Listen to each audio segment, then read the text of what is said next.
छत्रपती संभाजीनगर शहरात अपघातांचे प्रमाण कमी करण्यासाठी शहर वाहतूक विभागाकडून विना हेल्मेट दुचाकी चालवणाऱ्यांविरोधात विशेष मोहीम राबवण्यात आली आहे। गुरुवारी सकाळी 10 ते दुपारी 2 या 4 तासांच्या कालावधीत शहरातील विविध ठिकाणी ही कारवाई करण्यात आली आहे।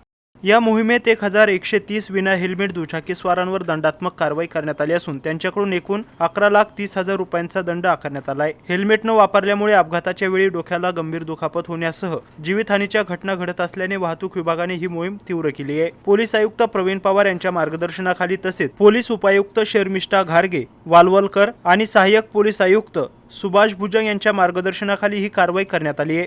पोलीस निरीक्षक रेखा लोंढे, मंगेश जगताप, पवन चौधरी, सहाय्यक पोलीस निरीक्षक रविकांत गच्चे, सचिन मिर्दे यांच्यासह अधिकारी आणि अंमलदारांनी या कारवाईत सहभाग घेतला होता।